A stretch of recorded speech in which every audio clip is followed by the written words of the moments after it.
Hey, how are you doing, Betting Nation? Hope you had a wonderful, wonderful Cheltenham. We had a great, profitable Cheltenham first. I did a massive mistake on the first day. It cost me an absolute fortune. Didn't actually put it up on here, but it cost me 500 quid. And so I was fighting a losing battle from day one. Pulled it back and managed to be in a profitable position. Do you know what you've got to do? You've got to just keep it simple. You've got to keep to the plan and keep it simple. And my problem is because I was £500 down in the first day. Well, I was more than £500 down. Jesus. I was pushing it. I was pushing the first day because I wanted to start the week on a massive high. And so I was pushing it too much. By the way, I do have a later back for you, by the way. It's a great later back. So I was pushing and pushing and pushing it. And that's the issue. Because you've just got to keep it simple. It doesn't matter how much you've lost, how much you've won in the past. Only the present moment counts. It's irrelevant what happens previously. You have to just be present in the moment and do the little things correct. If you do the little things correct, all the chips will fall into place. The big things will look after themselves. So do the little things correct, guys, and I promise you everything else will come into place. And I don't want to say I chase, because chasing's a real bad word. I hate the word chasing. But I was pushing too hard. I was looking for things that weren't there. And I almost had to regroup after day one and think, okay, let's have a look. What did I do wrong? Because a mistake's only a mistake if you don't learn anything from it. If you do learn something from the mistake, then it's not a mistake. We can pencil that down. We can put it in the box of paying to learn. Everybody pays to learn. Sorry, guys, my throat's killing me. Well, I say killing me. It's not really killing me. It's just annoying me. Right, so we all pay to learn. You have to learn from your mistakes. You have to look at patterns and understand why you lost. And if you lose and you can see a reason, then that's fine. Just don't do that reason again. And so that's what I had to do on the day one. I was so frustrated at the end of the day. I was so upset, so mad with myself because I deviated from the plan. I deviated from the process. And I can't remember how much I was down at one point. I think it was 4 figures, to be honest. I think it was 4 figures, which is upsetting. And then slowly but surely, I took my time with day two, only did a few things, and I gradually did the right things, and I was in profit on day two. No problem, no dramas. Day three, pushed it a little bit more, pushed it a bit more aggressive, and was in profit. Day four, really pushed it, but didn't do it. Didn't go out of my plan, out of what I expected to do, out of what I wanted to do, but was aggressive in my staking.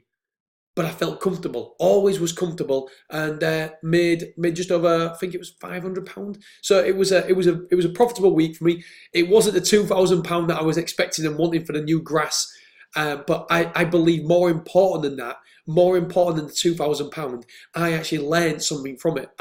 And that for me, learning is earning. Because that learning capacity, what you've learned, you can bank that for later.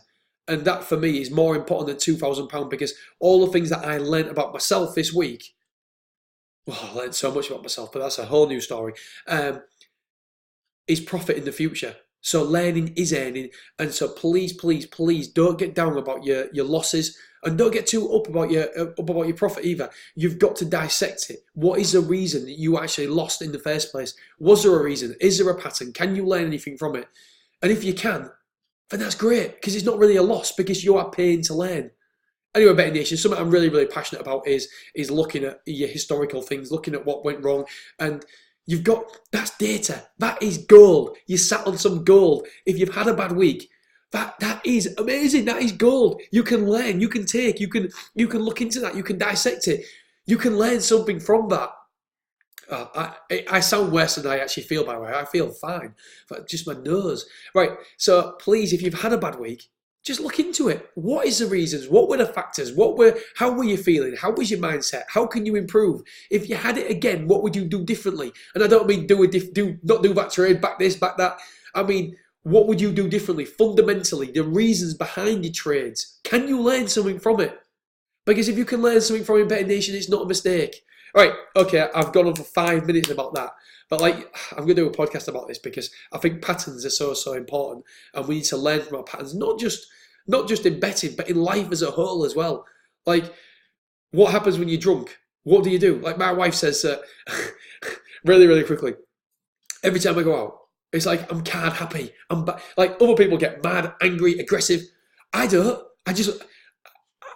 I'm more in love with everybody. I'm like buying everybody drinks. I want to hug people. I want to kiss people.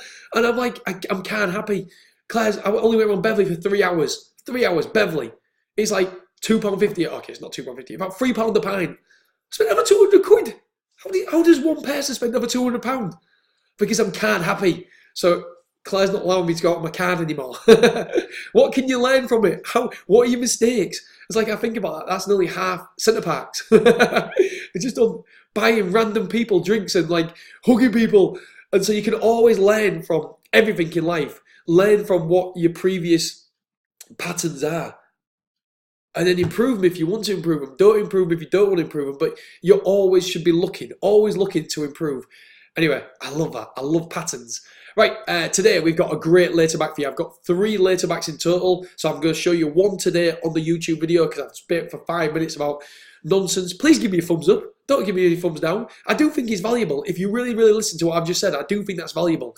Obviously, I would say that because it's my YouTube channel. Right, so yeah, I've got 3 on the podcast and I've got 1 here.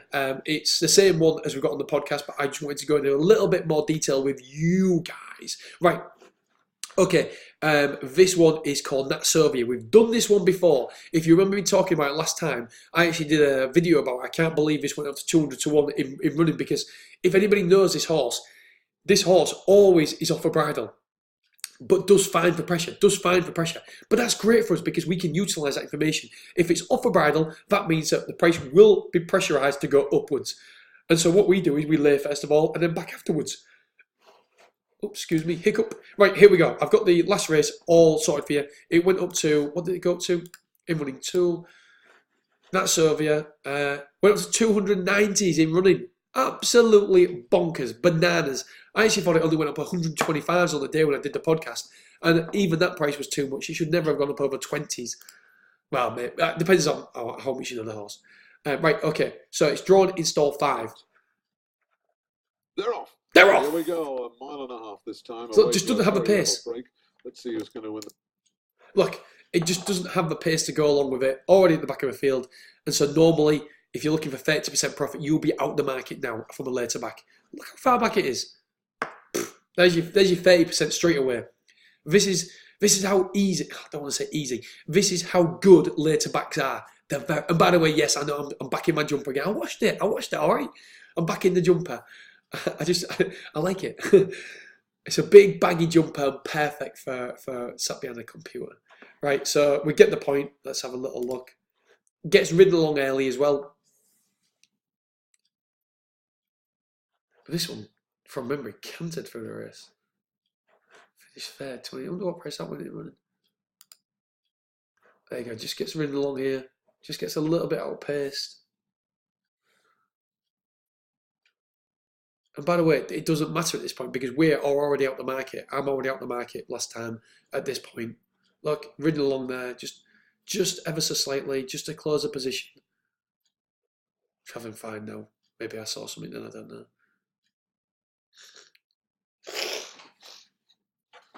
Excusez-moi. Or maybe the horse wasn't travelling very well. One of them was travelling well on the inside. Look, there we go. Just gets outpaced. All of a sudden, just comes under pressure. And I promise you, Betting Nation, whatever you see in the race is mirrored. Look at that there. Is mirrored in the prices. I think the reason is a lot of it is camera angle as well. Like being ridden along there. Look, that is on it's cantering. But where's the 290s? Where should it ever be 290s? Look. Yes, I understand this at the back of a field, but well, it does look like it's got no chance now. But if you know the horse, you know it does stay under pressure. And the jockey, you can tell, is not going for everything. Now he's saying, come on, boy, let's be having you. Come on. And it was almost cosy. I always believe he was getting there. So that's Natsovia. You can tell here. What I've done here is just said, show me horses that think this is going to be phenomenal in the flat. If you are wanting to buy the software, then the flat will be fantastic for you because all you need to do is just slowly away, miss break and dwell, last 4 times, 50% and over, and voila, I'm not saying that you should always do these in-play trades. You should always do a little bit of research and have a look, dig a little bit deeper. But it certainly points you in the right direction and saves you a lot of time. Right, slowly away, Miss Brett. This is the comments that we want to see in running for last 4 horses, last 4 runs, 50% and over. So here, in rear, pushed along. Held up in last trio, shaking up over 2 furlong. Slowly into stride, tick. Slowly into stride, tick. So it's 50% of verse 2. And as we can see here, 8.73 went as high as 290s. 21s went as low as 21s. I'm going to make a note of this one. Because, by the way, you can make notes and it can email you. Goes up. Oh. Good. To back. Keep it simple, stupid. Kiss. I don't know what it's called. Right, so as you can see here, 416s. Doesn't really matter about these prices because at this prices, pennies can alter it. So if you just focus on these two, then yeah, and you always the comments and running are helpful. And watch a little bit of replays. You don't need to go to the Racing Post. It's free, completely free for you guys at the Racing Post. No, Betfair. It's free. Betfair is free. So there's your later back today. Sorry, it's been 11 minutes, but hopefully there's been a bit of insight there as well that is good for you guys. All right, Betting Nation, have a wonderful, wonderful day, and I will see you tomorrow. All right, Betting Nation, speak to you soon. Ta-ra! Oh, God. Bye.